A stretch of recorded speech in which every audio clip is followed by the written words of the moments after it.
Donc, merci d'être présente à ce café rencontre du 16 février sur le sujet des métiers non traditionnellement féminins. Alors, pour le bien de nos invités qui sont peut-être moins familières avec la FEAS, même si je vous ai rencontré, je pense que ça vaut la peine de peut-être rappeler ce que c'est la FEAS. Donc, c'est un organisme québécois qui a été fondé en 1966. Notre objectif, c'est de porter la voix des femmes en défendant leurs intérêts auprès des instances décisionnelles, soit les gouvernements, conseils municipaux, institutions publiques et parapubliques. On peut le faire au moyen de pétitions, de mémoires présentées en commission parlementaire ou de rencontres avec les décideurs et décideuses politiques. Donc, notre organisation regroupe environ 5 000 femmes à travers la province. Donc, elle encourage le débat, aide les femmes à jouer leur rôle de citoyennes.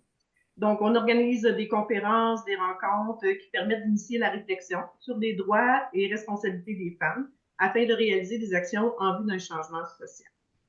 La péance est tournée vers l'avenir. On sait que si la lutte pour l'égalité entre les femmes et les hommes a Recevoir. évolué, elle demeure profondément d'actualité. Oui, c'est juste à ce moment-là. Hein. Bon, j'ai quelqu'un qui juste changé le Oh, oh, vous devez dire, ça ne savais pas du tout. Ça, c'est ma collègue du groupe. Tu connais quelle est? Non, non, pas grave. Encore, je vais voir c'est qui, là. Bon, parfait, désolée. Ensuite, la féance pratique un féminisme social égalitaire. On vise l'obtention d'une identité propre, un statut légal, d'une liberté de choix et d'une autonomie pour les femmes, en rupture avec les inégalités persistantes dans notre société. La FEAS veut que les femmes deviennent des sujets de droit à part entière et que soient modifiées toutes les lois et tous les codes qui entretiennent l'inégalité homme-femme. Le discours de la PA se veut positif, porteur d'espoir, parce qu'effectivement, on veut que l'égalité entre les hommes et les femmes devienne un véritable projet de société et que ce soit une situation gagnant-gagnant. Dans cette optique, sachez que la PA est précurseur, je dirais, parce qu'on est un organisme féministe qui acceptons les hommes comme membres de soutien, parce qu'on pense que parce qu'on pense qu'effectivement, c'est un projet de société, alors tous doivent être impliqués à atteindre cet objectif. Donc, c'est un petit peu ce qui explique ce qu'est la PAS. Maintenant, je suis très heureuse de recevoir aujourd'hui nos deux invités. Ève Langelier, qui représente l'organisme AFESTIM et qui est aussi titulaire de la chaire pour les femmes en sciences et en génie au Québec. Et Marie-Claude Potvin, qui est vice-présidente adjointe infrastructure pour la Banque de développement du Canada et qui représente aussi l'organisme FORT. Alors, merci, mesdames, d'avoir accepté notre invitation. Le sujet des métiers non traditionnellement féminins est un sujet que la FEA se couvre depuis de longues années. J'ai été un petit peu titillée quand j'ai lu un article qui mentionnait qu'il y avait un certain recul du nombre de femmes qui étudiaient ou qui travaillaient dans les domaines des sciences, ingénierie et technologie. Et ça m'a un peu, on va dire, surprise. Alors, je vais vous demander, peut-être, on pourrait commencer par Ève, de peut-être nous expliquer un petit peu ce qu'est l'historique ou la mission de AFESTIM et peut-être aussi nous expliquer en quoi consiste la chaire de recherche et comment vous fonctionnez, votre fonctionnement effectivement de la chaire et de l'organisme. Parfait. Donc, bonjour, ça me fait vraiment plaisir d'être ici. Donc, premièrement, AFESTIM, qu'est-ce que ça veut dire? C'est l'Association de la francophonie à propos des femmes en sciences, technologies, ingénierie, mathématiques. Ça a été créé, je ne connais pas mes dates par cœur, mais 2003, j'ai regardé hier. Donc, c'est 3 groupes qui se sont associés. Donc, il y avait Moi Femme. Moi Femme, c'est le mouvement international pour les femmes en enseignement des mathématiques. Il y avait la chaire de Claire Deschaines, donc l'équivalent, je vous expliquerai, de la chaire que je détiens en ce moment pour les femmes en sciences et génie, et la chaire Marianne Maréchal à l'École polytechnique. donc pour les étudiantes ou les futures étudiantes en génie. Donc, les 3 organismes se sont rassemblés et ont décidé de créer la FESTIM. Donc, Moi Femme est disparu, est devenu vraiment est scindé. Les 2 autres ont continué en parallèle. C'est un organisme qui rassemble des femmes, ben, on pourrait avoir des hommes, mais il n'y en a pas, qui s'intéressent. Dans le fond, on n'est pas obligé d'être scientifique pour en faire membre, mais on s'intéresse aux femmes dans ce domaine-là. Et dans le fond, il y a différents projets depuis le temps, là, différents projets qui ont été faits. Puis là, je vois des liens un peu là, parce qu'il y a un manifeste, donc 50 textes positifs à propos des femmes en STEM. Il y a eu aussi des ressources pour l'enseignement, un enseignement plus inclusif, donc destiné au personnel enseignant pour être plus ouvert, pour être plus inclusif des filles, de voir les défis que les filles rencontrent, par exemple au secondaire, dans l'enseignement, dans l'apprentissage, dans le fond. Des mémoires qui ont été écrits, des conférences organisées. Donc, puis les gens qui en font partie, il y a beaucoup de professeurs ou anciennes professeurs d'université qui s'intéressaient à ce domaine-là ou qui étaient elles-mêmes des scientifiques. Il y a des scientifiques, il y a quelqu'un de Mentorat Québec qui fait partie. Donc, c'est des gens, beaucoup du Québec, mais ça va jusqu'à Nouveau-Brunswick, Ontario. Donc, on n'est pas obligé d'être au Québec, mais il faut parler français. Donc, c'est rassembler ce sujet-là. Puis, on peut être membre de la FESTIM. On peut être membre pour supporter, pour avoir de l'information, pour pouvoir recevoir le bulletin, être sur le bulletin, avoir accès. Il y a beaucoup de documentation qui a été faite. Puis, on peut éventuellement s'impliquer dans le CA, mais quand on s'implique dans le CA, souvent, c'est pas juste de gérer, c'est de s'impliquer, démarrer des projets, etc. Donc, c'est ce que fait la FESTIM. Puis la chaire pour les femmes en sciences et en génie, mais il faut savoir que ça fait environ 30 ans que cette chaire existe, 20-25 ans. C'est créé par un organisme subventionnaire de la recherche canadienne, donc le CRSNG. Au départ, il y avait une chaire en Ontario pour tout couvrir le Canada. Maintenant, on a 5 chaires, une par grande région. Donc, il y a la région de l'Atlantique, il y a le Québec, l'Ontario, toutes les prairies, puis Colombie-Britannique, Yukon. On a des mandats de 5 ans renouvelables, donc maximum de 10 ans. Là, moi, j'achève en avril le mandat. Donc, il y a un concours qui est ouvert en ce moment pour voir qui va remplacer. Une chose que je dois dire, c'est que la chaire en ce moment est en transformation. L'organisme a décidé que ce ne serait plus une chaire seulement pour les femmes, mais une chaire pour l'inclusion. Donc, vous voyez, donc, il faut voir au départ, j'essaie de faire l'historique, mais au départ, c'était beaucoup les femmes blanches pour les femmes blanches, sans nécessairement que ça soit réfléchi, c'était comme ça.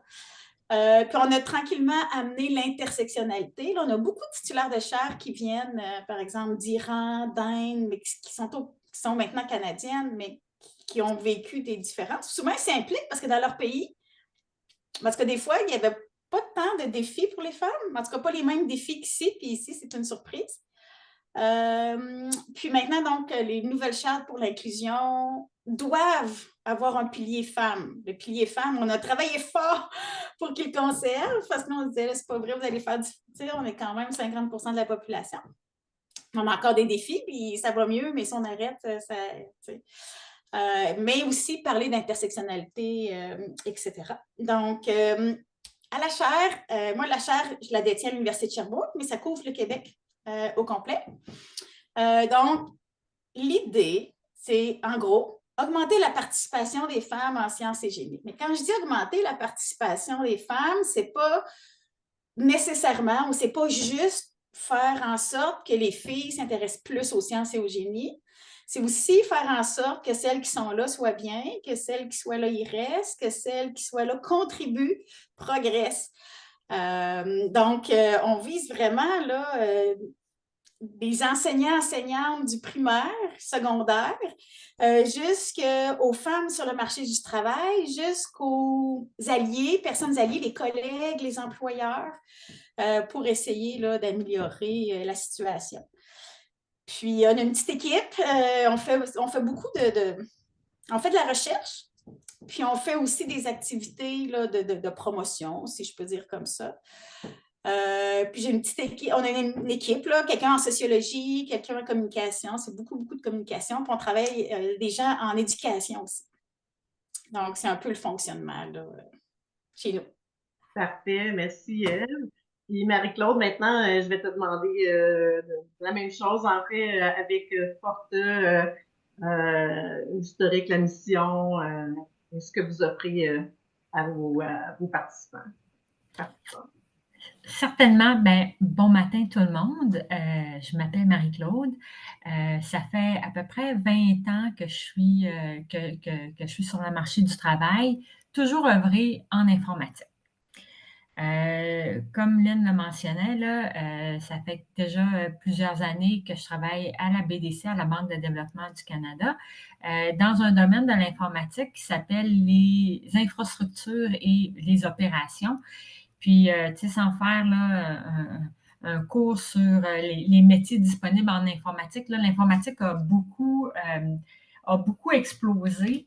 Mais l'infrastructure, les opérations, c'est encore majoritairement quelque chose qui est un domaine masculin. C'est la réseautique, comment les ordinateurs se connectent à l'Internet, comment vous pouvez accéder à différents sites de partage comme SharePoint, ou comment on peut se connecter à un appel Zoom. Si vous avez déjà entendu parler de serveurs, de l'info nuagique, là, ça regroupe un petit peu tous ces domaines-là. Puis à peu près, là, en tout cas dans mon équipe, si mon équipe est représentative du marché, à peu près, je dirais 9% des employés sont des femmes. Fait que c'est assez bas. Je pense les dernières fois là, que j'avais regardé des statistiques sur Internet, là, donc je n'ai pas la source. Je pense que sur les bancs d'école, au moins sur les bancs universitaires, le taux de diplomation en métiers connexes en informatique, c'est à peu près 20-25 %. Je ne sais pas si Ève, tu as des chiffres un peu plus précis, là, mais tout ça pour dire, bon, dans mon secteur en particulier, c'est un peu plus bas que les gens, que le taux de diplomation à l'université. L'histoire de Forte a commencé, tu sais, bon, moi, personnellement, c'est ça, j'ai œuvré toute ma carrière en TI. J'ai jamais vraiment senti, tu sais, où à un moment donné, tu te fais à l'idée là, que tu es la seule fille dans une rencontre, tu es la seule fille dans une équipe. Puis, tu sais, tu finis par oublier, puis tu développes un peu des mécanismes pour contrer ça, ou tu sais, puis peut-être aussi que tes modèles, la représentation, les modèles de gens que tu vois qui ont du succès, font en sorte que tu changes un petit peu pour t'adapter à ce que tu penses à un modèle de comportement que tu penses qui va avoir du succès. Là, ça, je mets ça de côté pour vous parler de Forte plus spécifiquement, parce que il y a 4 ans, quand j'ai eu une promotion, je devais engager 2 personnes, 2 gestionnaires pas de premier niveau, là, mais des gestionnaires de mid-level manager, là, comme on dit en anglais. Puis j'ai donc lancé des appels, là, un recrutement. Puis j'ai obtenu, à ce moment-là, j'avais 2 postes à combler, puis j'ai obtenu 268 CV. Donc, 268 candidatures, et c'était tous des candidatures masculines. Il y a eu zéro candidature féminine pour des postes, tu sais, pas de grande envergure, là, mais tu sais, des postes pas juniors. Ça m'a beaucoup... c'est là, tu sais, où j'ai réalisé l'ampleur du gap, si je peux dire ainsi. Puis c'est là où je me suis dit, mon Dieu, il faut que je fasse quelque chose. Là, bien rapidement, j'ai eu une idée de génie. C'était, on va créer une bourse d'études pour les filles pour qu'ils puissent étudier en TI. Encore une fois, je me suis tournée vers le bon vieux Internet. J'ai fait mes recherches pour m'apercevoir qu'il y en a beaucoup des bourses d'études qui existent pour les filles si tu veux étudier en TI. Puis de toute façon, au Québec, les frais de scolarité sont encore relativement assez abordables pour pas que ce soit un frein. Il n'y a personne qui se dit « Ah, j'étudierais en TI si j'avais de l'argent », parce que, tu sais, il y a déjà, tu sais, c'est relativement abordable quand on se compare, mettons, aux États-Unis où les frais pour étudier à l'université sont beaucoup plus élevés. Puis là, tu sais, l'argent pourrait être une barrière. Avec certains collègues, on a donc essayé de faire un petit peu plus le tour de la question. Puis on s'est rendu compte, je pense, puis Ève, tu l'as mentionné, là, la diversité, là, engager des filles, c'est bien beau, mais l'inclusion, c'est aussi, il faut qu'elles se sentent bien dans l'endroit de travail. Il faut qu'elles sentent un sentiment d'appartenance.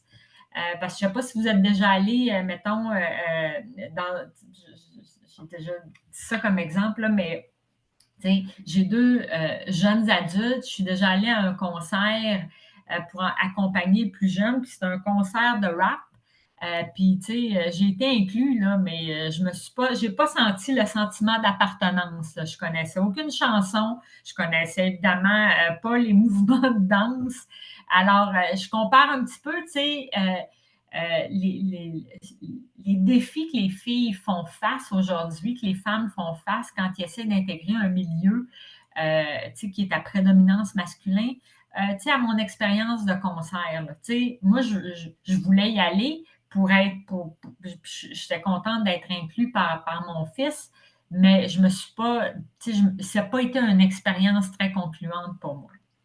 Fait que, tout ça pour dire, j'ai décidé avec des collègues de la BDC aussi, d'une autre banque, la Banque nationale du Canada, de créer Forte, qui est un programme d'accompagnement complet pour qui prend en considération là, un petit peu tout ce que je vous dis là sur le sentiment d'appartenance, puis sur vraiment comment se sentir inclus dans un domaine où il n'y a pas énormément de représentativité.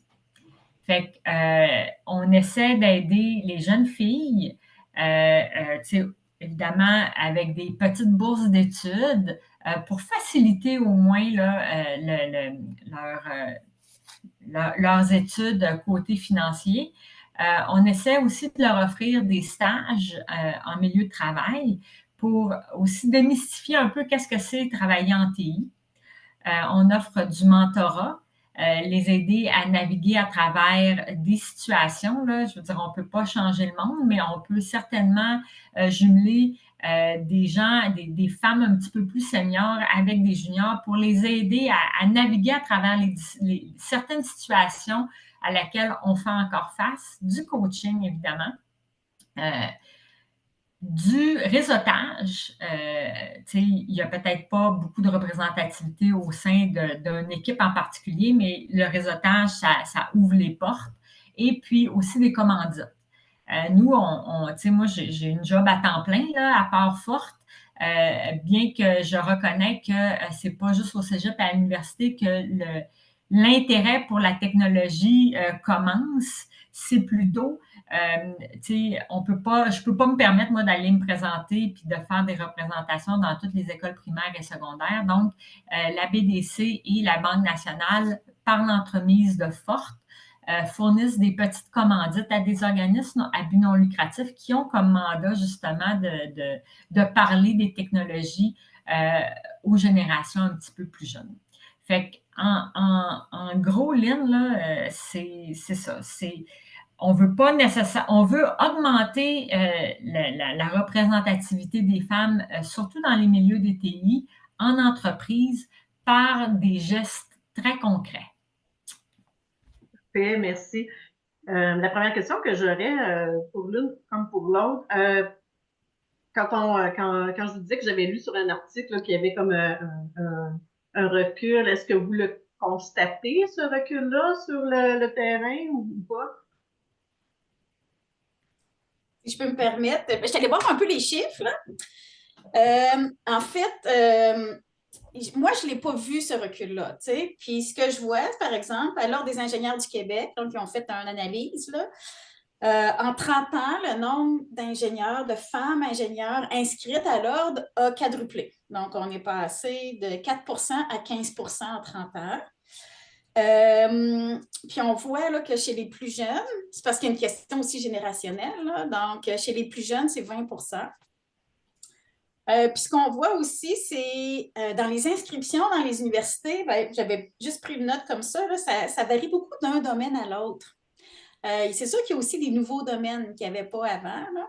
Donc, il y a génie alimentaire, génie biomédical, génie biotech, on est à 51 de femmes. Mais là, si on regarde, là, génie électrique, génie mécanique, on est à 8-9 puis en sciences, là, c'est la même chose, là. Si je mets toutes les sciences ensemble, OK, depuis 15 ans, c'est stable, OK, à 43 Ça, c'est toutes les sciences. Là.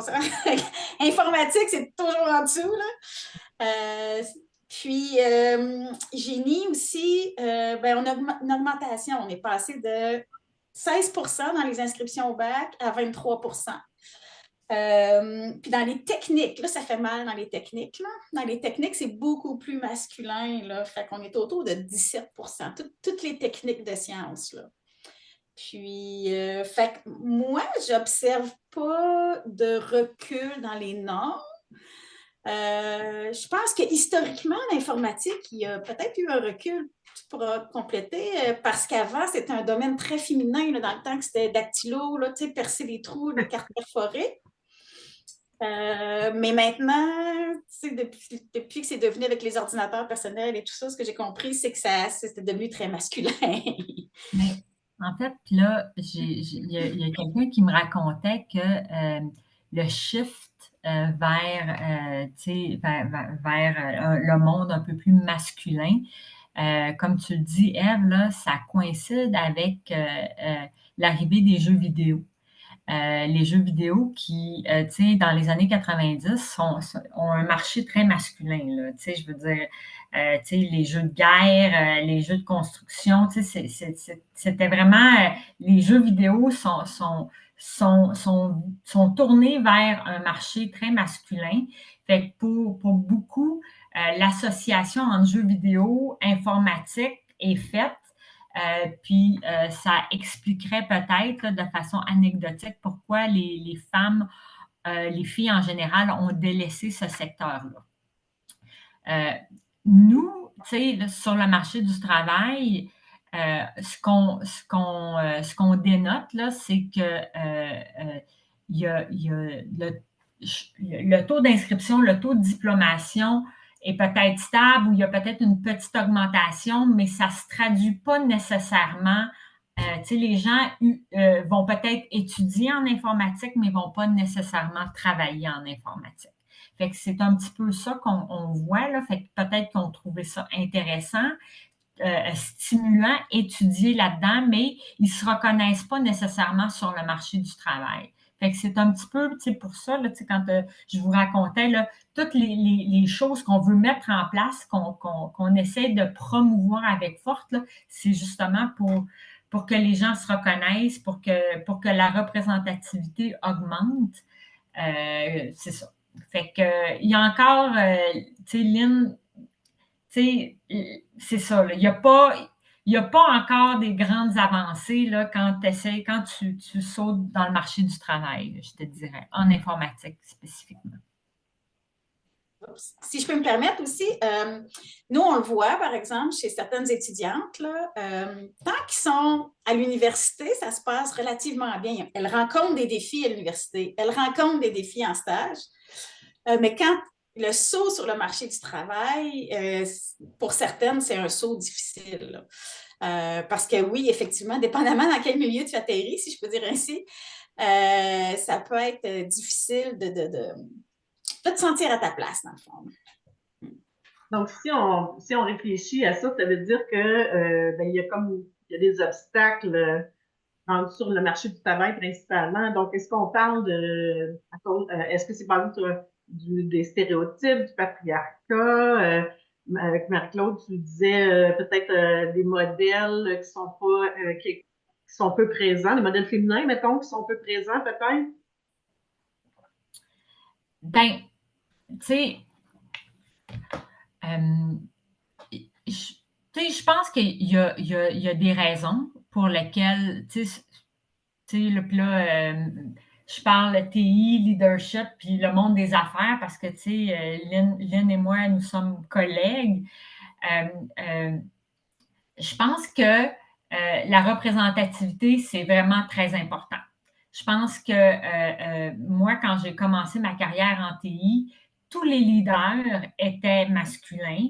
Tous les leaders avaient cette attitude de je suis en contrôle et je commande respect et tu sais, j'ai une prestance. C'était beaucoup tu sais, des signes de force, tu sais, de droiture masculine. Les filles, on est malheureusement souvent étiquetées comme étant des gens qui prennent soin des autres, des gens qui, tu sais, c'est ça, là, qui... Fait que les métiers, tu sais, de professeurs, les métiers dans le domaine de la santé, où, tu sais, les gens ont, tu sais, où les femmes peuvent démontrer leur empathie. Je pense que, tu sais, avec les années, là, tu sais, le fossé s'est creusé. Puis, tu vas dans ce que tu penses, tu vas avoir une petite tendance naturelle à aller dans un domaine où tu penses que tu vas réussir. Donc, quand les modèles de réussite dans un domaine en particulier, comme en TI, sont masculins, puis, tu sais, là, c'est des gens qui ont l'air d'être sûrs de soi. Puis là, toi, tu es une jeune étudiante, proche de tes émotions, avec beaucoup d'empathie. Tu sais, la connexion ne se fait pas naturellement, puis tu ne penses peut-être pas que tu peux avoir du succès dans ce domaine-là.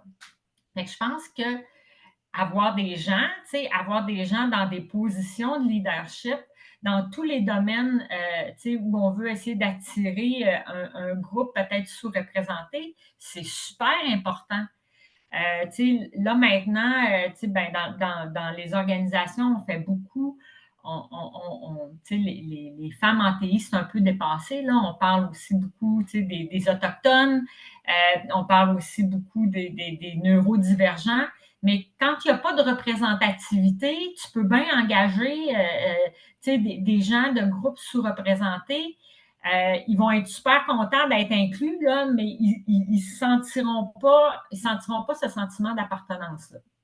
Fait que, les organisations aujourd'hui, peu importe la grosseur, peu importe leur domaine, ils ont un devoir de s'assurer d'avoir de la représentativité s'ils veulent attirer, c'est ça, ces groupes divers-là. Eve, est-ce que tu voulais ajouter à ça? Oui, moi, je suis allée chercher des petits trucs un peu scientifiques. Je suis allée voir, on en avait parlé, quand on s'en était parlé, Lynn. Ça commence très jeune. Hein, on a parlé des stéréotypes, puis de se voir, de se projeter. Ça commence dès la petite enfance. Hein? On apprend les rôles, on apprend qu'est-ce que c'est être une fille, qu'est-ce que c'est être un garçon, qu'est-ce que c'est. Puis on voit souvent juste nos parents, qu'est-ce qui se passe à la maison, comment les gens réagissent et tout ça. Puis, il y a des expériences qui sont faites qui sont intéressantes. Il y en a une, ça s'appelle Dry Scientist. Ça, c'est fait depuis des années. Ça fonctionne mieux en anglais, là. Dessiner un scientifique, mais tu sais, je vais dire une personne scientifique, là, juste pour essayer de ne pas mettre un ou une. Quand on demande aux très jeunes de dessiner une personne scientifique, ils vont dessiner quelqu'un qui leur ressemble. Okay? Donc, si c'est une fille, elle va dessiner une fille, puis habillée un peu plus normale. Puis vers l'âge de 10, 11, 12 ans, là, ça devient tous des hommes aux cheveux blancs, avec des lunettes, qui font exploser des affaires dans leur labo. T'sais? Fait que la vision du scientifique devient très, très, très stéréotypée.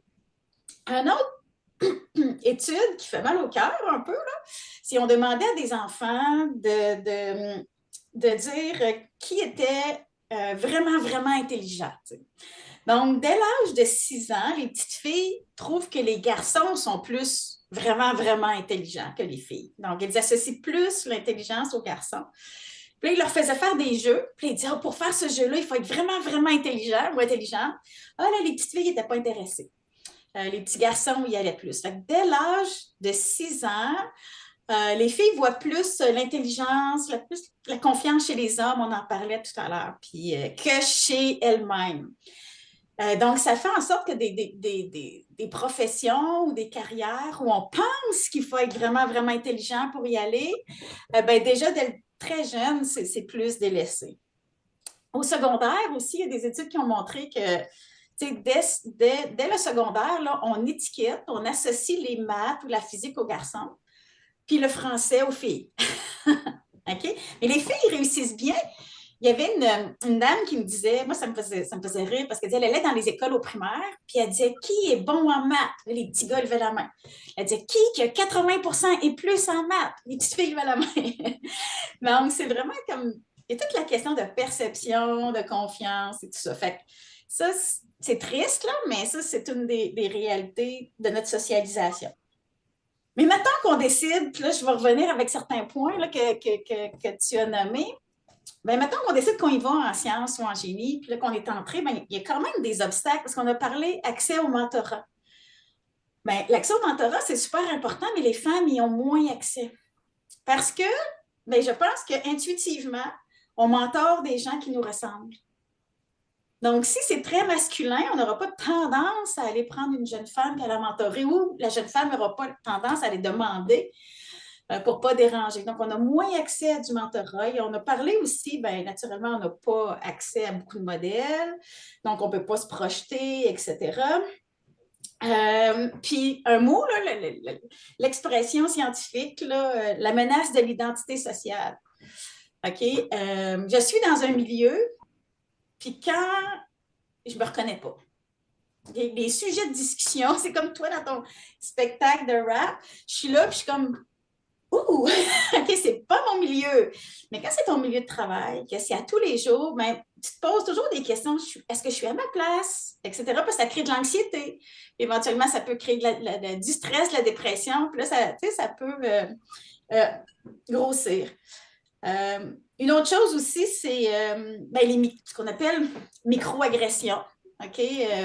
Microagression, là, je le mets en guillemets parce que ce n'est pas un terme que tout le monde aime. Une microagression, c'est une petite chose qui arrive, qui peut être volontaire ou non. Fait que ce n'est pas nécessairement une agression volontaire que quelqu'un fait. Des fois, la personne ne s'en rend pas compte. La personne qui le reçoit, elle non plus, deux personnes recevraient le même joke sexiste, mettons, il y en a une qui ça ne la dérangerait pas, puis l'autre, ça va la déranger. C'est pour ça que le terme microagression, il faut le nuancer. Là. Mais, par exemple, tu rentres, les gens, quand j'invite des gens de sciences humaines dans ma faculté, elles se sentent mal. Pourquoi? Parce que quand on rentre, par exemple, il y a des photos d'hommes partout. On rentre dans la cafétéria où c'est la partie où les jeunes font les parties. Avec des photos plus de bière, des tables de baby-foot. Tu sais, c'est fait très masculin. Puis là, ben, c'est comme une fois, c'est correct, mais quand c'est tous les jours, c'est comme ou ben la toilette est où? Elle est dans le 3e sous-sol, tu sais, parce qu'avant, c'était juste un bâtiment d'hommes, fait que les femmes étaient plus, tu sais. Fait que c'est des choses comme ça. Ça peut être des fois des blagues sexistes, etc. Mais quand tu en vis une, ça va. Quand tu en vis deux, ça va. Mais quand tu en vis à tous les jours, ben là, ça revient encore. Mais voyons, je suis à ma place. Qu'est-ce que je fais ici? Ça, c'est pas nécessairement conscient, là, mais ça amène un stress. Puis là, ben, on pourrait parler après ça des billets à l'embauche. Mm-hmm. On peut recevoir les CV, mais mettons qu'on aurait des femmes dans le lot. Mais est-ce qu'on va les évaluer de la même manière que les hommes? Hein? Moi, j'ai déjà entendu, pour engager un ingénieur, il restait 2 candidatures, une femme puis un homme. Ah, on va prendre là. Pourquoi? Il y a bien plus de l'air d'un ingénieur. Tu sais, donc, ça, c'est peut-être quelqu'un qui l'a verbalisé, mais il y en a qui ne le verbalisent pas, puis c'est ça aussi, là. Fait que, là, on pourrait en parler longtemps, mais je pense qu'il faut retenir, c'est qu'il y a des obstacles avant de rentrer, beaucoup par la façon dont on est socialisé. Puis il y a des obstacles une fois rentré. Fait que c'est comme, il y a beaucoup de choses à faire, mais comme on dit, oui, faut amener des gens, mais s'ils ne sont pas en assez grand nombre ou s'ils ne sont pas assez bien inclus, bien, ils vont s'adapter plutôt que de rester qui elles sont, puis de faire bénéficier les autres de qui elles sont. Tu sais. Marie-Claude, j'ai l'impression que tu veux ajouter quelque chose. Bien, je me sens mal, j'avais jamais remarqué ça. Tous tes points, là, Ève, là, c'est vrai, là. Le réseautage. Oui, oui, Le oui. réseautage, là, OK, quand est-ce que tu réseautes? OK, c'est les fameux 5 à 7 où tu apprends à connaître des gens.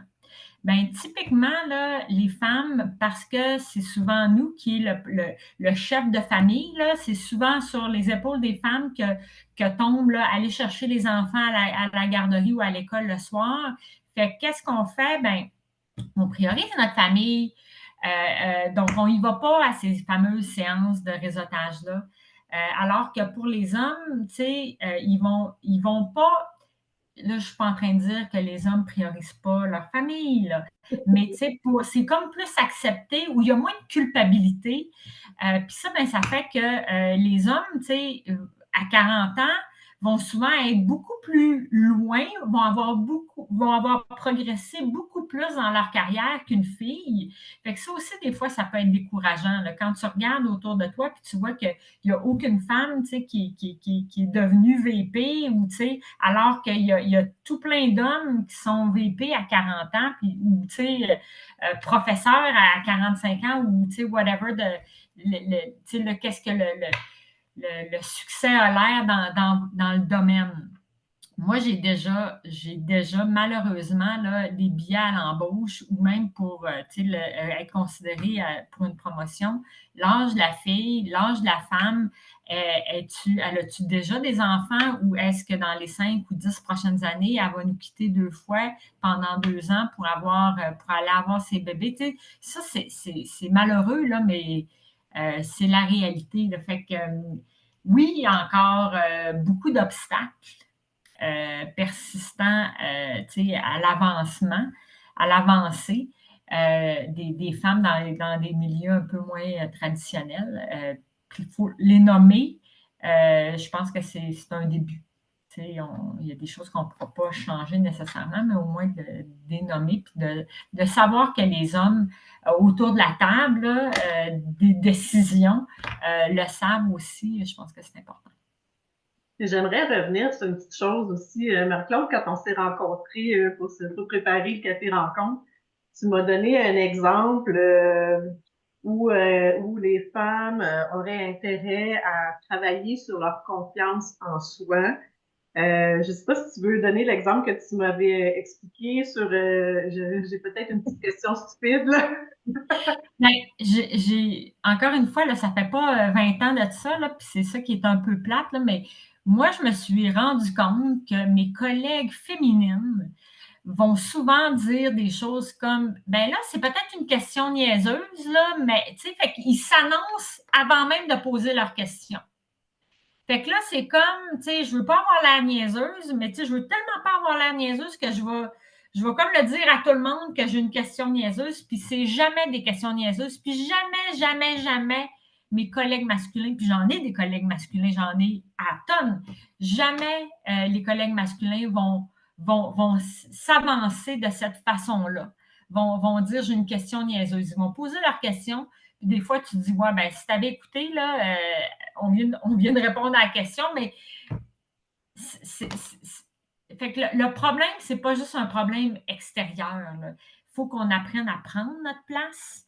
Il faut qu'on apprenne, c'est ça. Parce que ça m'a beaucoup déconcerté quand j'ai réalisé là, dans un meeting 3 collègues que j'estime qui sont extrêmement compétentes, qui avaient ce pattern-là je vais poser une petite question nounoune, là, excusez-moi, mais je comprends pas pourquoi. Puis, Ça démontre une tendance à se rabaisser soi-même, là. oui, à ne pas prendre trop de place.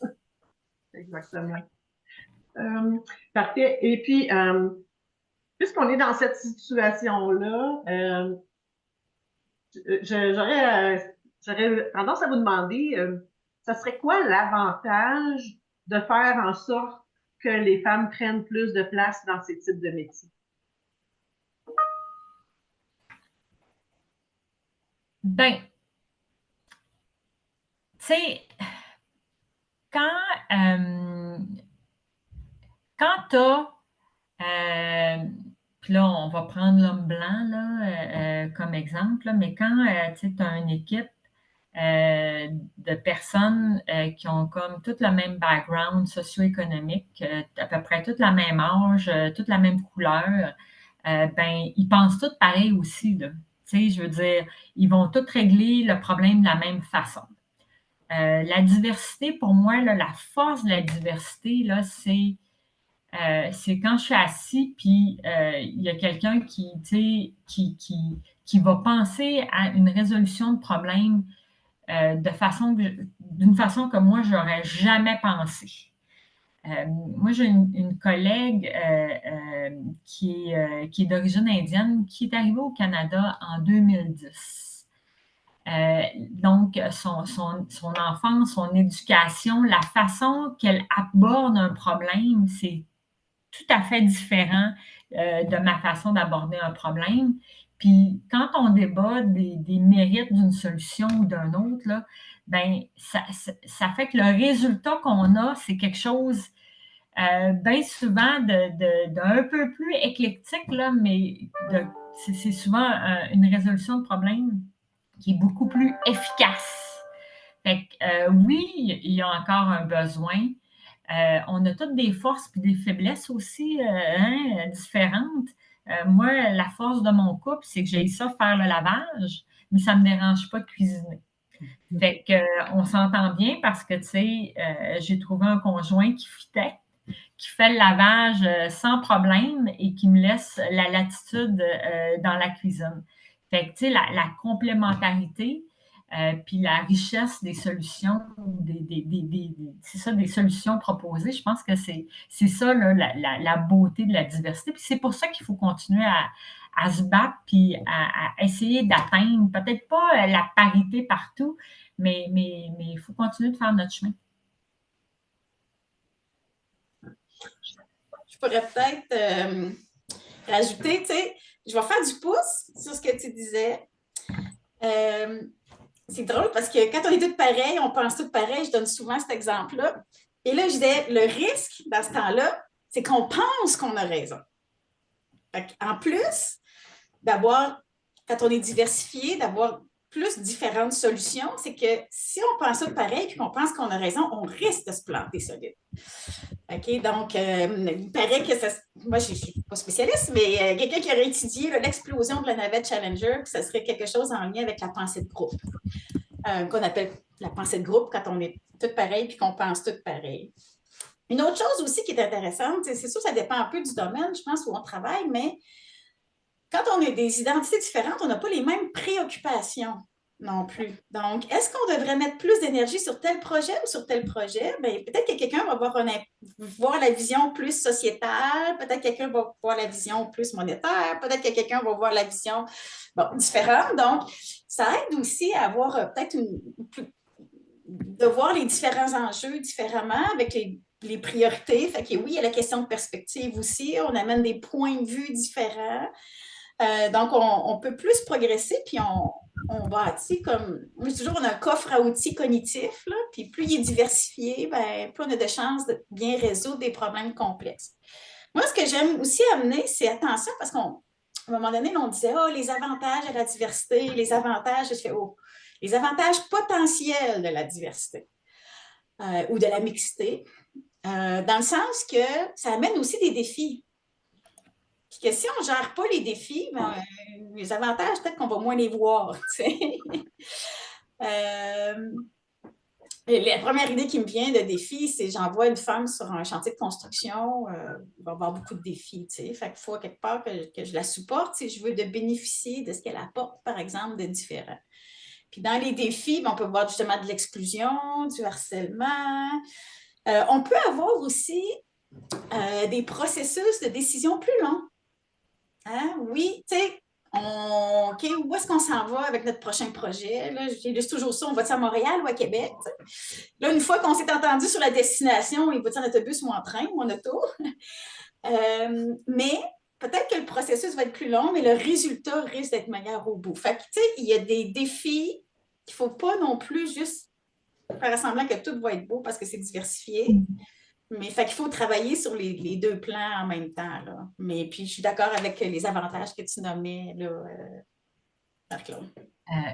Tu me fais réfléchir, j'ai un autre petit exemple. Là.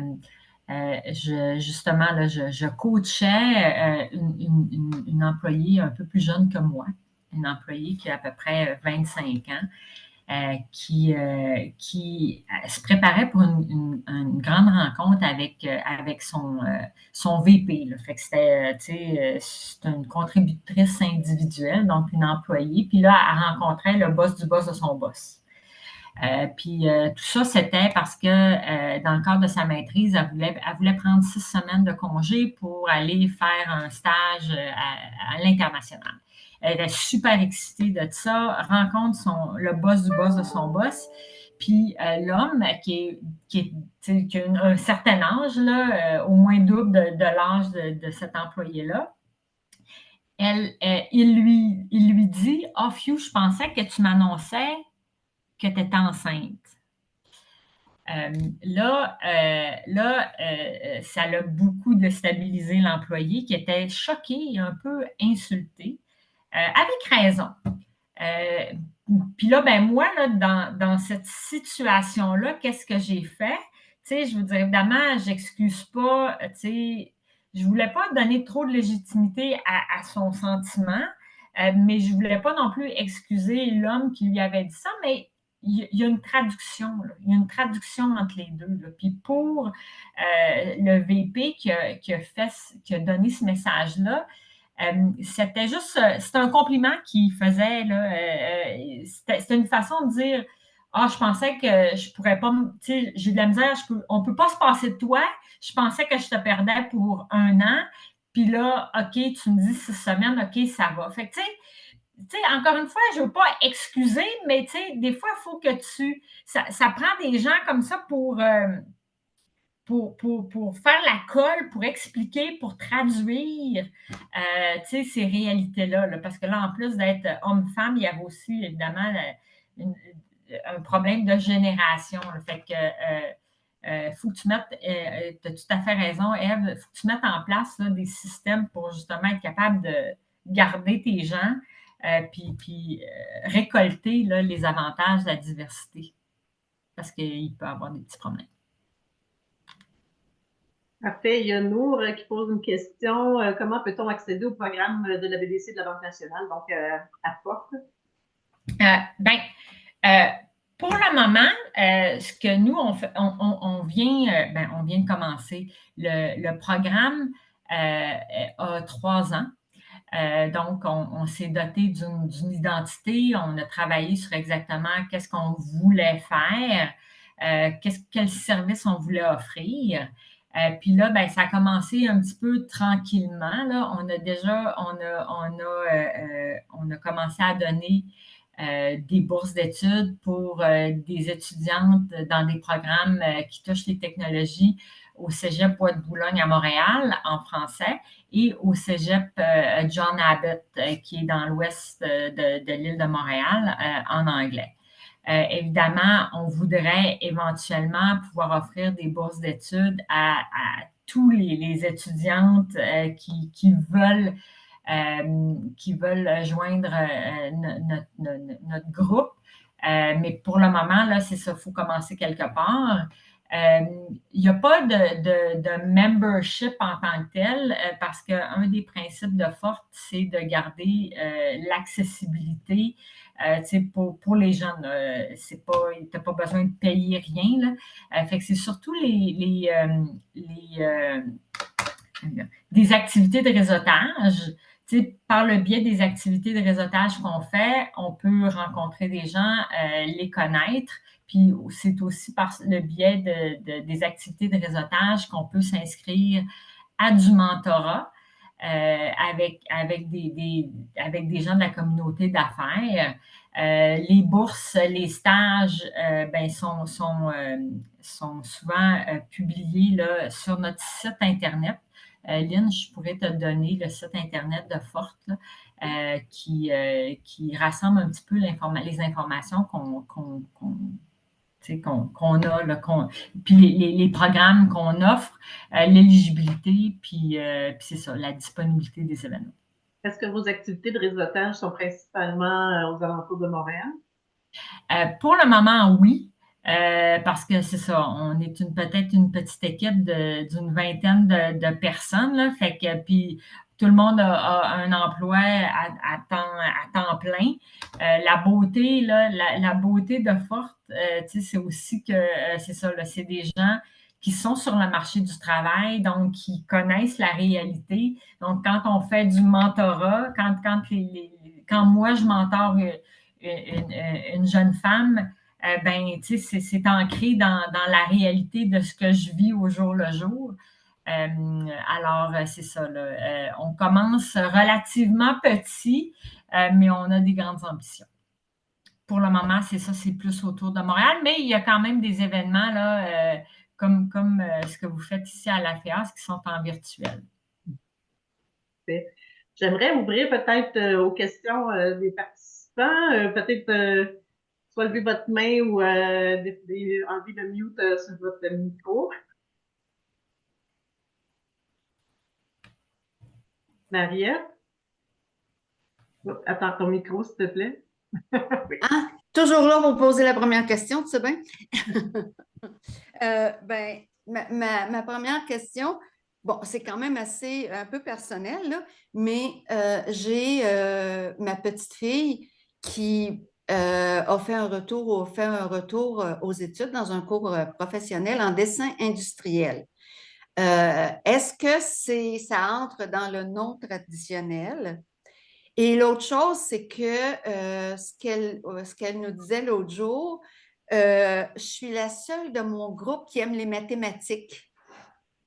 J'ai dit, ben voyons, dessin industriel, quelqu'un qui n'aime pas les mathématiques, qu'est-ce qu'ils font là, les gars? En tout cas, mais c'est ça. Est-ce que c'est du non traditionnel? Puis est-ce qu'elle peut s'attendre sur le marché du travail à rencontrer ce que vous nous avez dit, là? Parce que, je veux dire, il y a des affaires qui ne sont pas évidentes, là. Je ne sais pas, Ève, pour considérer ça non traditionnel, y a-t-il un pourcentage de... Je sais qu'à la FEAS, à l'époque, on parlait de 35 je pense. Je pense que oui, parce que je pense que ça fait partie là, c'est un professionnel hein, qu'elle fait. Ouais, elle commence avec un DEP. C'est ça. Donc, ça dépend parce qu'il y a le design industriel, puis l'aspect design qui est plus rendre les choses esthétiques et pratiques, je dirais ainsi. Puis il y a le dessin industriel qui est plus le dessin technique. Oui, okay. C'est ça. Donc, ça, c'est plus masculin, effectivement. Et pourquoi ils n'aiment pas les mathématiques? En fait, c'est parce qu'ils vont faire du dessin, mais ils ne feront pas de calcul. Donc, souvent, les gens qui vont vers l'expérience que j'ai, là, je ne veux vraiment pas généraliser, c'est que quand les gens aiment souvent les mathématiques, ils vont poursuivre plus vers l'universitaire, tu sais. Mais il y en a qui aiment ça, les mathématiques, mais qui préfèrent avoir les mains dedans toute la journée ou vraiment...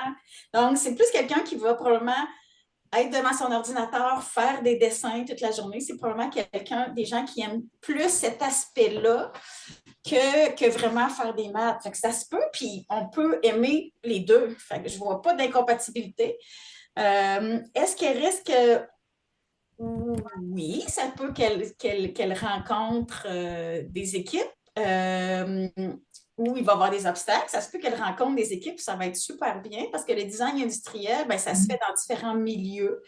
Tu sais, des fois, on peut choisir où on va travailler aussi. Tu sais, si si elle est bonne, elle va avoir le choix.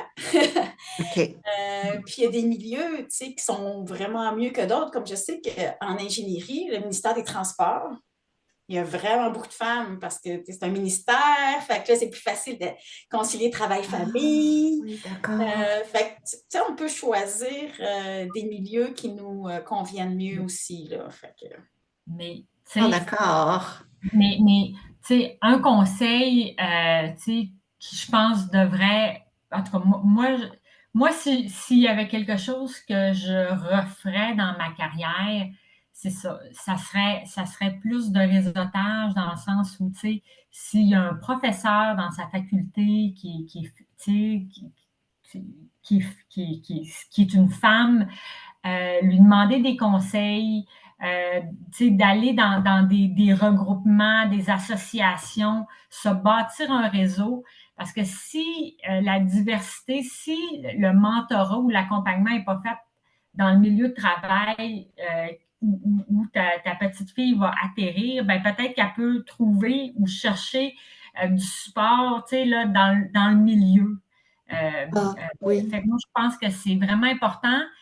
Puis comme je disais tout à l'heure d'entrée de jeu, là, moi, le réseautage, ça faisait pas partie de mes priorités. Je voyais ça comme à l'extérieur de mon travail. Fait que là, il y avait mon travail, il y avait ma famille, puis il y avait tout le reste. J'aurais peut-être essayé, là, si je pouvais me projeter dans le temps ou si c'était à refaire, peut-être qu'avec mon conjoint, je négocierais que les activités de réseautage, c'est aussi important pour moi, justement là, pour rencontrer des gens qui ont les mêmes défis que moi pour pouvoir échanger. Parce que des fois, tu sais, quand tu dis, OK, je ne suis pas tout seul de vivre ça, tu sais, tu retournes au travail le lendemain, puis tu sais, tu es comme, OK, ben, tu sais, je suis un peu validée parce que je sais que les autres aussi le vivent. Quand tu as l'impression d'être tout seul, c'est souvent lourd à porter. Fait que réseautage, là, trouver des gens, des femmes dans le milieu, si ce n'est pas dans l'organisation où elle va travailler, c'est important, puis ça peut commencer dès le parcours scolaire. OK. Excuse, juste une autre petite chose, mais là, c'est quelque chose que je veux vous raconter. Ça tombe dans l'extrême du domaine. Mon frère, à un moment donné, travaillait pour une mine en Abitibi et ils ont engagé une ingénieure minière. Alors, vous pouvez vous imaginer que déjà être une femme dans ce milieu-là, qui devait également aller sous terre et tout.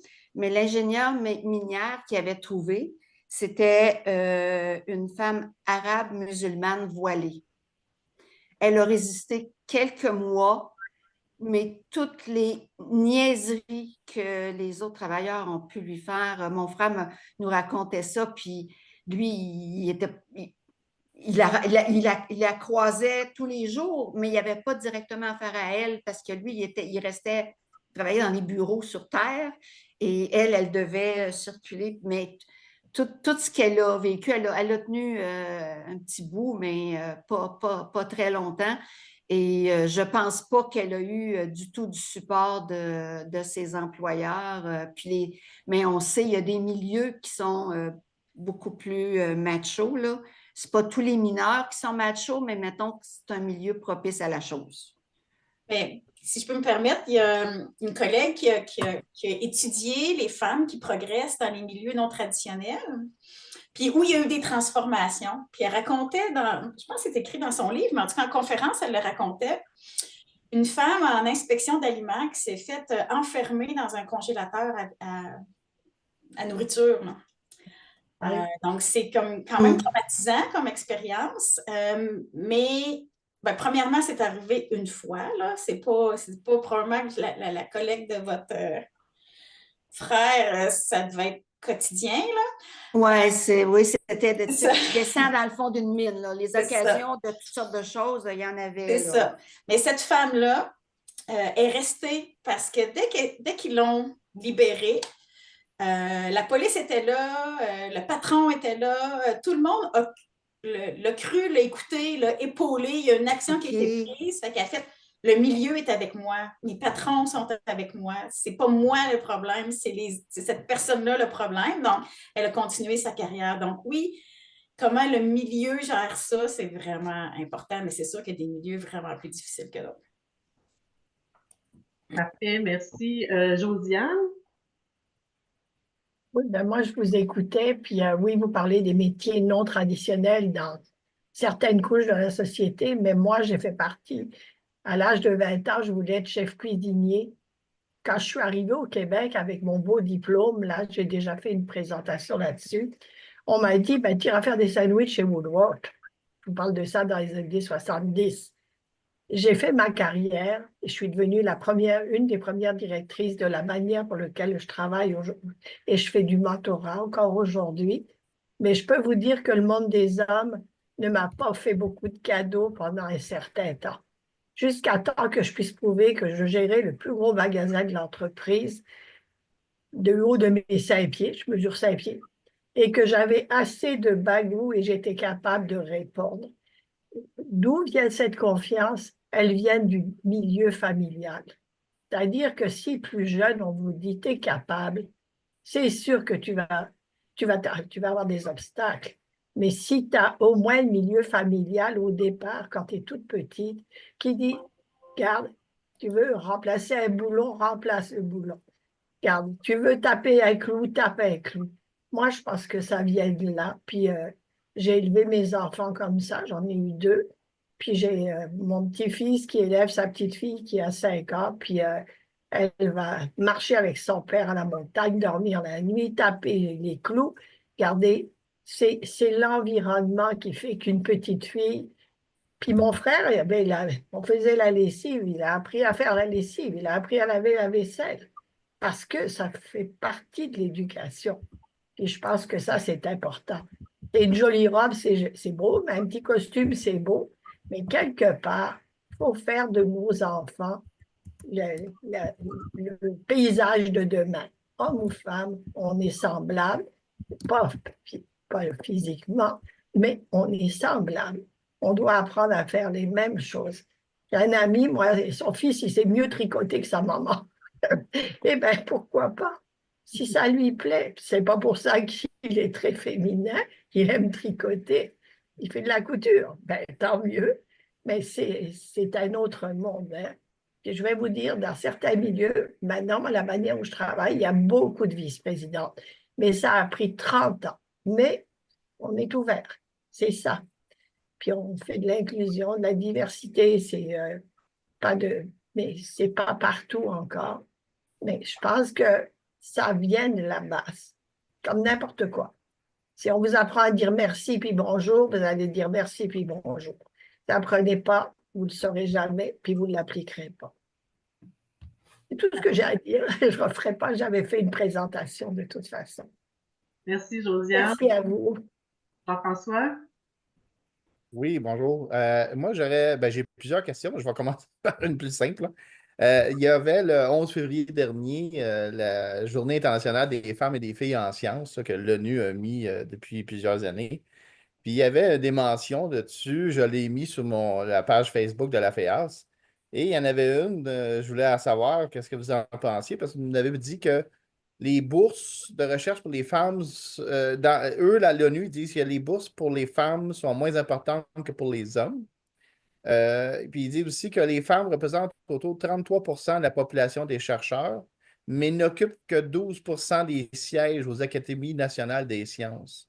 Je ne sais pas ce que vous pouvez m'en dire ici pour ce qui en est du Canada.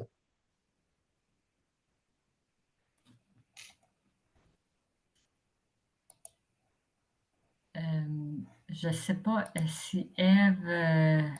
Oui, bien, c'est sûr que, premièrement, ce qu'on voit là, dans les niveaux des femmes, juste des diplômes, OK? Donc, si je regarde sciences et génie, par exemple, puis même, ben, il y a toujours moins de femmes que d'hommes. OK? Donc, au baccalauréat, mettons, en sciences et génie, il y a 40% au total, tout inclus. À la maîtrise, là, on va tomber à 30%. Là, au doc, on va tomber, mettons, à 20 là, j'invente des chiffres, là. Puis au postdoc, ça va diminuer, puis prof, là, il n'y en a presque plus. OK? Donc, puis ben, là, si on voit les hommes, ça va augmenter, puis les femmes, ça diminue. Fait que déjà, en partant, à mesure que les diplômes augmentent, la représentation diminue. Mais ensuite, si on regarde au sein des professeurs, ben là, il y a les professeurs adjoints, ben, il y a comme l'échelle de professeurs, là, adjoints, agrégés, titulaires. Ben, il y a aussi l'effet des générations, là, mais ça diminue encore. OK? Les femmes, ça diminue encore. Mais il y a plein de documentation sur, par exemple, les articles, les publications, les recherches des femmes sont moins citées que celles des hommes. Les femmes prennent plus de temps, puis on parlait tout à l'heure de confiance et tout ça, mais aussi peut-être l'importance qu'elles accordent, mais les femmes prennent toujours plus de temps à passer les échelons. Souvent, elles ont la famille, OK? Puis là, ça fait un retard immense au début de leur carrière qu'elles vont traîner tout le long de leur carrière. Puis ensuite, par manque de confiance ou par manque de temps ou par priorisation, ils ne vont pas déposer leur dossier pour changer d'échelon. Donc, tout ça fait en sorte qu'effectivement, ça fait qu'au bout du compte, oui, dans les académies et tout ça, il y a vraiment moins de femmes. Là. Tout à fait. Tout à fait. Merci. Et pour les bourses, je ne pourrais pas répondre. Là, je n'ai pas la réponse. Marie-Claude, tu semblais vouloir répondre quelque chose. Non, ben, je me disais, je fais-tu une réponse tentative, mais je ne saurais pas t'aiguiller dans le bon sens, Jean-François. Parfait. Jean-François, tu veux bien, on va passer aux autres questions, puis on te revient. C'est bon. Sylvie? Oui, bonjour. Moi, j'ai fait 33 ans dans un métier d'homme. J'ai été col bleu pour la ville de Montréal, donc j'ai tout fait. J'ai été creuseur, j'ai été dans les égouts, j'ai conduit l'odeur grader, scie à béton. Puis je peux vous dire que les pires, c'est les jeunes qui se sentent dévalorisés au niveau masculin parce qu'une femme fait ce métier-là. Ceux de mon âge, moi j'ai 56 ans, fait que je te dirais que 33 ans, ils ont se sont comme habitués à nous autres. Mais les jeunes garçons qui rentrent là, en bas de 30 ans, là, c'est la femme, c'est juste bon pour ses quartiers puis rester à la maison avec les enfants. Puis je trouve ça vraiment pas agréable, là. Mais j'ai plus entendu des choses malsaines dites par des jeunes que par des personnes plus âgées. C'était mon petit point à moi. Je sais que, là, je ne peux pas parler des générations, mais je sais qu'il y avait un domaine qui avait été étudié sur, je pense que c'était les pompiers ou les gardiens de prison. Parce que maintenant, il y a beaucoup, beaucoup de femmes qui travaillent dans les prisons. Puis, ce qu'ils font, c'est qu'ils développent des façons où la force est moins nécessaire. Autant chez les pompiers-pompières que chez les gens dans les prisons, qui travaillent dans les prisons. Puis au début, il y avait beaucoup de résistance chez les hommes par rapport à ces nouvelles façons de faire là. Et dans les entrevues, ce qui est ressorti, c'était vraiment la masculinité. Ils se sentaient plus hommes quand ils forçaient plus, mais au bout du compte, une fois qu'ils acceptaient les changements, ben, ils étaient contents parce qu'ils forçaient moins et ils se blessaient moins. Fait que mais là, ça ne parlait pas de génération, là, mais il y a un certain lien avec ce que vous me dites. Oui, effectivement. Moi, quand je faisais de la scie à béton, j'ai eu des apprentis. Je veux dire, il y a eu un instructeur qui est venu pour expliquer la scie à quelqu'un. Puis il était grand et gros, puis moi, je suis capable, puis il n'a jamais été capable de déplacer la scie. Puis moi, qui est quand même relativement 5 pieds 5, puis dans le temps, je n'étais pas si grosse que ça, puis je déplaçais la scie facilement. Il a comme ça l'a vraiment frustré. Puis c'est ça que je me rends compte aussi, là.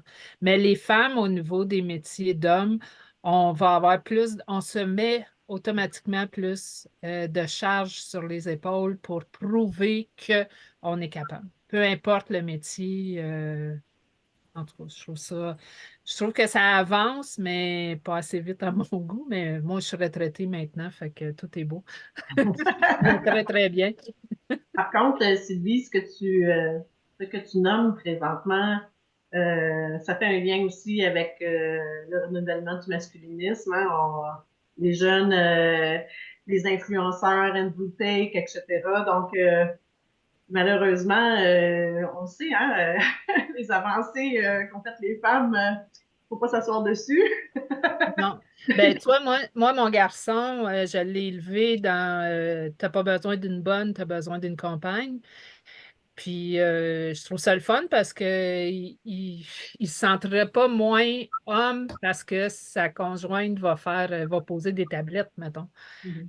Fait que ça, je trouve ça vraiment le fun de voir cette évolution-là, mais sauf qu'il y a une petite majorité qui a cette mentalité-là. Ça va s'améliorer. On continue à en parler puis à le dénoncer. Fait qu'à un moment donné. Puis effectivement, le fait d'avoir des femmes dans des métiers non traditionnels, c'est que oui, ils vont adapter. Comme quand j'étais sur l'asphalte, on avait des gros barils comme qui m'arrivaient quasiment à moitié du corps de colle. Ben, ils ont inventé une machine qu'on peut le déplacer sans avoir à le supporter. Au début, les hommes, ah, moi, je suis capable, jusqu'à temps qu'ils se blessent au dos. Puis là, ils ont vu que ça servait à ça. Fait qu'il y a beaucoup moins d'accidents de travail, justement, parce qu'il y a eu des avancées sur ce côté-là, le fait que la femme était là. C'est bien dit, ça, Sylvie. Mariette? Oui, ben, je vais renchérir un petit peu sur Sylvie. C'est ce qui a été constaté à l'Hydro aussi. Moi, je suis originaire d'Abitibi-Témiscamingue et de l'époque des grands travaux dans le Nord. Ça nous intéressait parce que ça a été une occasion pour les femmes de travailler pour l'Hydro. Et ça a été un constat qui a été fait que les techniques, les appareils pour travailler. Les gars, oh non, ils se blessaient, mais ils se sont aperçus que les petites femmes étaient capables de le faire avec les appareils, puis elles ne se blessaient pas. Donc, ça l'a joué aussi sur les accidents de travail. L'autre chose sur laquelle je voulais revenir un petit peu, Lynn a mentionné au début la FEAS, ça fait longtemps qu'on s'est intéressé aux métiers non traditionnels. Moi, ça fait longtemps que je suis à la FEAS et je peux dire qu'on s'y est intéressé vraiment de très près. À un moment donné, on avait obtenu que le ministère de l'Éducation fasse du travail au niveau secondaire dans les écoles avec les orienteurs, parce que les orienteurs, assez systématiquement, envoyaient les filles en coiffure pour en secrétariat. Ça n'avait pas marché partout, ça n'a pas changé la mentalité de certains orienteurs, malheureusement, mais on avait travaillé fort là-dessus et on avait fini par aboutir à créer la Bourse des filles en 1988 pour les techniques pour le cégep non traditionnel. On a tenu ça une dizaine d'années, mais à un moment donné, bon, il y avait des problèmes de financement, mais il y avait aussi que le ministère a implanté Chapeau les filles. Et là, on se trouvait à être en compétition dans à peu près dans la même chose. Alors, on a laissé aller la bourse. Mais ce que je constate avec ce que vous dites ce matin, puis je le voyais aussi passer régulièrement, c'est que comme dans beaucoup de domaines pour les femmes, on ne peut pas lâcher le morceau, même si des fois, on se sent... bon, moi, je suis une vieille... pas si vieille que ça, mais quand même une vieille de la vieille, là. Des fois, je me sens épuisée, là, mentalement, là. Mais on ne peut pas lâcher le morceau si on veut que nos jeunes, ben, si on veut, il faut vous appuyer, vous autres, là. C'est ça la réalité aussi. Puis en tout cas, alors moi, je pense que je vais faire une suggestion qu'on parle de vos organismes dans nos congrès, dans nos prochains congrès. Vous pourriez faire des invités très intéressantes. Parfait, merci Mariette. On va prendre une dernière question. Oui, je voulais juste 30 secondes, là, vraiment vite. Là, je suis en train d'oublier mon point. Là. Ben, en fait, là, je dirais à Mariette, il faut choisir nos batailles. Parce que tu sais, on voit des injustices partout, on voit des choses partout, puis, tu sais, moi, ça a mis ma santé ça a brisé ma santé, si je peux dire, mentale et éventuellement physique. Quand là, il y avait quelqu'un, un scientifique très connu, qui il disait des affaires atroces partout, là. Puis il a fait reculer le gouvernement du Québec et tout ça. Puis, mais là, à un moment donné, j'ai dit, ben, tu sais, j'ai fait ma part, j'ai fait une lettre ouverte. Là, j'arrête parce que je suis en train de me détruire, tu sais. Fait qu'il faut, à un moment donné, il faut. C'est ça, tu sais. On continue, on encourage, mais on choisit quand même nos batailles. Merci. Jean-François? C'est la dernière question, t'as dit? Oui, ben on va passer au dernier segment. Ah, OK. Bon, ben, je vais choisir une autre question. Je vais y aller. Dans le fond, moi, je fais partie d'un comité au niveau provincial de la FEAS et ça s'appelle justement l'inclusion. Et bon, c'est bien sûr au niveau de la FEAS, l'inclusion, bon, des hommes, des associations, mais des femmes aussi, bien sûr, de différentes ethnies. Et on veut approcher aussi les universités, différentes associations pour faire une représentation de la FEAS au sein de vos membres ou membership, ou en tout cas de vos adhérents, là, je ne sais pas comment vous appelez ça, mais de votre équipe, de vos équipes. Et je voudrais savoir si c'est possible de le faire. Je pourrais passer par vous directement pour faire une approche, parce qu'on pourrait envoyer quelqu'un, une femme qui ferait une représentation de la FEAS, puis voir des projets qui seraient intéressants à faire. Ben, moi, ce que je peux dire, c'est peut-être qu'un organisme qui serait super intéressant, c'est le réseau. Ben, avant, c'était interuniversitaire. Là, il est sorti un peu, mais en EDI, le réseau, donc c'est Réseau québécois, je l'écris en même temps, QEDI, si vous tapez ça. Sinon, avec un I, là, RIKEDI ou RKEDI. C'est un organisme de personnes impliquées entre autres dans les universités. Ça a commencé avec les universités quand le gouvernement a décidé qu'il rentrait plus d'exigences en EDI. Donc, c'est toutes les personnes impliquées, intéressées à l'EDI à différents niveaux. Donc, il y a beaucoup des gens différents paliers là, au gouvernement, mais il y a beaucoup de gens dans les universités. Mais il y a aussi des étudiants, des associations étudiantes, des associations. Maintenant, on commence aussi, ils ont intégré, les cégeps ont intégré aussi le domaine privé. Parce que c'est pour sortir un peu c'est pas juste universitaire, on va être inclusif, on va être inclusif de différentes façons, ça se passe à différents endroits. Puis eux, comme là, ils viennent de faire 2 jours d'activité, puis ils ont des comités aussi qui travaillent sur différents sujets. Fait que moi, je dirais, si jamais vous voulez, là, je peux vous mettre en contact avec la présidente là, de cette organisation-là. Je pense que ce serait comme... Puis elle, tu sais, c'est comme une tentacule, là, des contacts partout. Fait qu'après ça, ça vous permet d'avoir des contacts ailleurs. Là. Ça serait une bonne chose. Je vous remercie beaucoup. Vous pourrez communiquer peut-être avec Lynn. Je sais que vous avez déjà le courriel ou la FEAS. Oui, ou le contraire. Communiquer avec Lynn qui vous donne mon courriel, puis vous m'écrivez. Parfait. Merci. Marie-Claude? En ce qui concerne Forte, je peux voir là, avec une de mes collègues là, qui s'occupe plus des relations avec d'autres parties prenantes, là, quel genre de collaboration on pourrait mettre en place, Jean-François. Fait qu'encore une fois, là, par le biais de Lynn, là, je pense qu'on pourra voir s'il y a possibilité de collaborer. Parfait. Ben, je vous remercie beaucoup. Ben, ça fait un beau lien avec mon segment suivant, en fait, parce que la question que j'avais pour vous, Ève et Marie-Claude, c'est qu'est-ce qu'un organisme féministe comme le nôtre peut faire pour aider à ce que la progression des femmes continue dans ces métiers non traditionnellement féminins-là, et puis peut-être en appui aussi à vos organismes. Donc, je vous cède la parole là-dessus.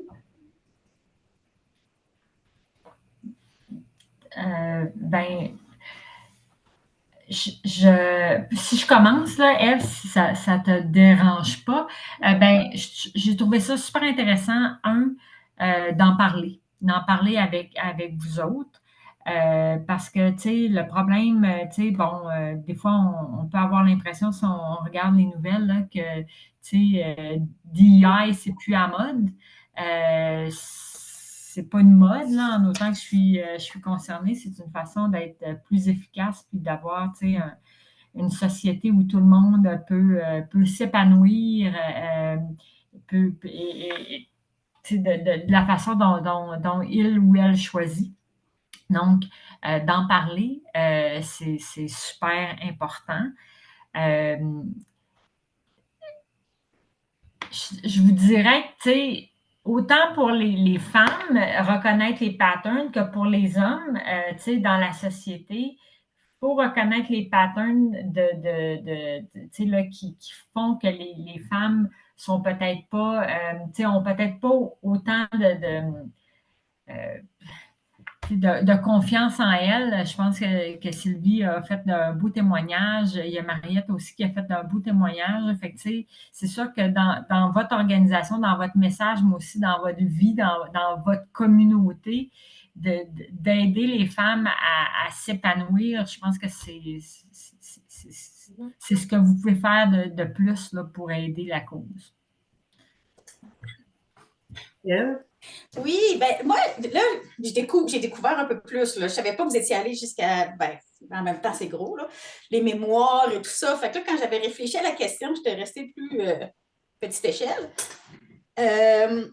Oui, ça, c'était un de mes points aussi, là. Faire parler, faire connaître, tu sais, je pense que ça, c'est un gros point. Puis je ne sais pas si vous faites des choses comme justement des conférences, des ateliers, des formations, mais des choses qui manquent, c'est aussi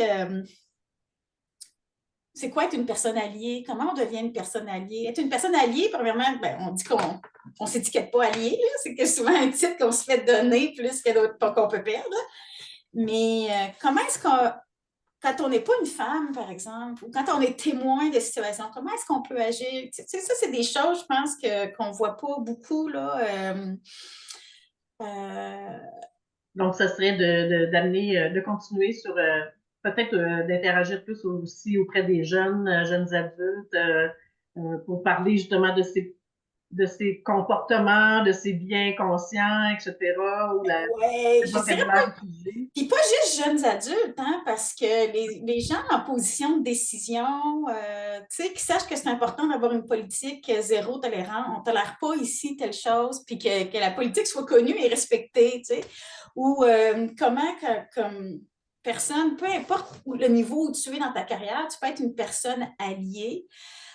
Justement, tu sais, on a parlé de mentorat, mais on n'a pas parlé de sponsorship, là. Donc, moi, ce que j'ai compris, là, le sponsorship, c'est quelqu'un qui va t'ouvrir des portes. Tu sais, ben, moi, j'en ai eu une femme qui m'a aidé beaucoup, qui est Maryse Lassonde, qui quand elle voyait une opportunité, elle donnait mon nom, tu sais. Elle pourrait aider, tu sais, ou as-tu pensé à telle personne? Ça, c'est important aussi. Fait que sensibiliser à s'ouvrir. Puis dans même, je vois même au secondaire, là, mais là, il faudrait l'analyse, mais je lisais le programme du secondaire de l'enseignement, là. Puis quand tu lis le programme, mettons, de sciences et techno, il y a des repères culturels à l'intérieur. Donc, il donne des exemples. Mais là, il parle de Newton, il parle de Einstein, il parle de... C'est tout masculin. Là, je fais, hey, dans le document du ministère, il ne pourrait pas, tu sais... Marie Curie. Oui, puis il y en a plein d'autres, puis il y en a des vivantes. Plus, pas juste du monde mort, tu sais. Madame Alibé, là, qui a envoyé le robot sur Mars, là, je peux pas. Alibé, puis on en a des belles personnes, là. Fait tu sais, je trouve que ça aussi, c'est un autre enjeu, tu sais, faire des pressions pour que dans les matériels, les femmes soient plus représentées, pas juste Léa et Jules font telle chose. C'est dans les manuels, là, maintenant, là, il y a les noms, les images, tout ça, mais plus grand que ça, là, tu sais. Fait que je vois ça aussi. moi, j'avais déconstruit les stéréotypes, puis pour déconstruire les stéréotypes, ben, il faut présenter des modèles. Fait, je ne sais pas si vous avez des réseaux sociaux, mais présenter du monde, les faire connaître des gens, faire connaître ou même des fois des podcasts, des choses qui existent déjà, pas besoin de tout reconstruire. Là. Ça, je pense que ça peut être utile aussi. Puis là, là, Jean-François, tout à l'heure, j'ai comme, je pense, confondu des choses. Nos organisations, là, je ne savais pas si vous parliez d'université ou AFESTIM forte, mais c'est sûr qu'avec AFESTIM, il y a des projets à faire. Là, à un moment donné, on voulait faire une conférence sur amener des femmes autochtones en sciences et génie pour découvrir ce milieu-là, mais pourquoi pas ne pas faire ça conjoint? Il y aurait des choses à faire, effectivement.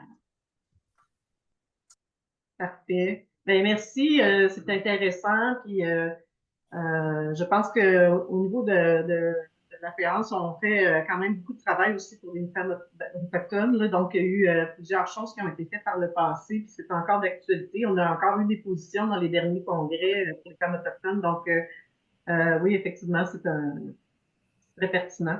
Et puis, oui, s'associer pour rayonner un petit peu plus loin, ça peut être aussi très pertinent. Donc, ben, écoutez, il est déjà presque 11h30 et je ne veux pas monopoliser plus longtemps votre dimanche matin. Ève et Marie-Claude, un grand merci de votre générosité aujourd'hui. Ça a été très intéressant. Je pense que ça nous donne aussi des pistes de réflexion au niveau des membres de la FEANS. Je voudrais aussi mentionner que on va continuer à travailler pour la condition féminine. Ne vous inquiétez pas, on est toujours tous et toutes actifs. Je voudrais aussi, peut-être, Jean-François, tu voulais mentionner qu'on aura des prochains cafés-rencontres à venir. Oui, ben, on va avoir un prochain café rencontre qui est assez officiel. Il faudrait juste officialiser la date exacte, mais ça risque d'être le 30 mars. C'est en faveur du travail invisible, justement, que les femmes font. Hein? Les femmes en font beaucoup plus que les hommes. Et alors, on souligne ça beaucoup à la FEAS. C'est un des grands moments un grand moment que nous, qu'on souligne. Et on a même des ententes maintenant avec les Nations Unies, la FEAS. Il y a eu des représentations aux Nations Unies de la FEAS, justement pour parler du travail invisible.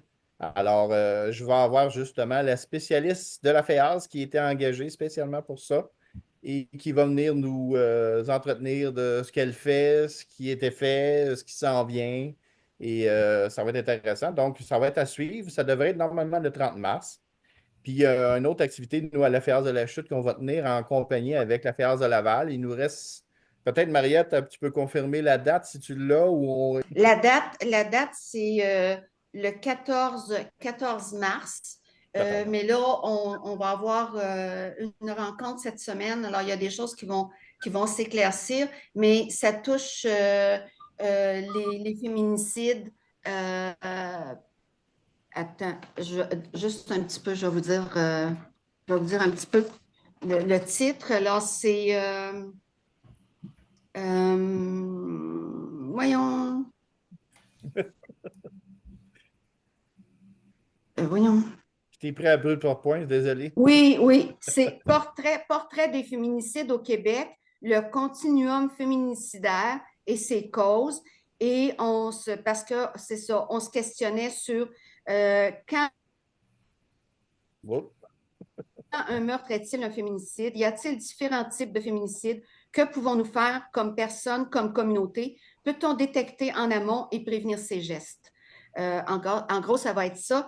C'est le vendredi 14 mars de 19h à 21h. C'est en présentiel, mais là, je vais suggérer quelque chose à la réunion qu'on va avoir cette semaine. Je vais voir, là, parce que c'est un sujet qui normalement devrait intéresser aussi les étudiantes du cégep et de l'université. On va leur transférer les choses. C'est ça. Puis en plus, c'est que la FEAS provinciale va faire des activités dans la semaine du premier mardi d'avril. Fait que, en tout cas, disons qu'à un moment donné,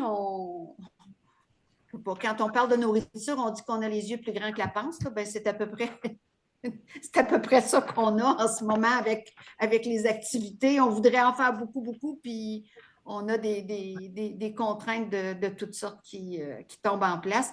Puis c'est ça. Puis notre présidente à Laval, ben, c'est une jeune femme qui a 3 enfants puis un emploi à temps complet. Alors, faut bien voir la réalité dans tout ça. Parfait. Donc, ben, évidemment, on essaie d'associer nos énergies là, pour rayonner de façon plus grande. Rayonner. Oui, c'est Rayonner. un très beau mot. Hein? Donc, alors, Marie-Claude, Ève, je vous laisse quelques minutes pour conclure. Ben, merci d'avoir pris le temps de venir ce matin là, pour nous écouter. Ça fut très enrichissant. Oui, merci beaucoup. Contente aussi, ça m'a donné l'occasion de connaître votre organisation puis de connaître celle de Marie-Claude. Puis aussi, si jamais, pour le temps qui reste à la chaire, si vous avez d'autres activités en lien avec les femmes, les sciences, le génie, n'hésitez pas à nous envoyer. On peut les partager aussi si c'est ouvert à toutes et à tous. On peut les partager sur nos réseaux, là, nos réseaux sociaux. Si j'ai bien compris, Madame Langelier, vous êtes dans la région de Sherbrooke? Bien, je suis dans la région de Sherbrooke, mais notre organisation couvre le Québec au complet. Oui, mais ce que je voulais dire, c'est que la FEAS régionale de l'Estrie est très active. Parfait. Alors, ça peut être un bon contact. Oui, je vais regarder ça. Parfait. Merci.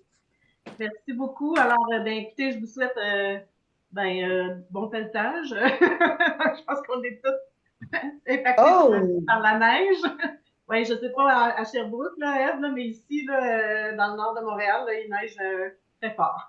Et ici, la neige vient, tu sais, là, il neige, là. Ça vient de commencer, là. Ouais, c'est ça. Parfait. Alors, prenez soin de vous, puis je vous souhaite une très bonne fin de journée, puis continuez à consulter nos réseaux sociaux pour l'affichage de nos prochaines activités. Merci.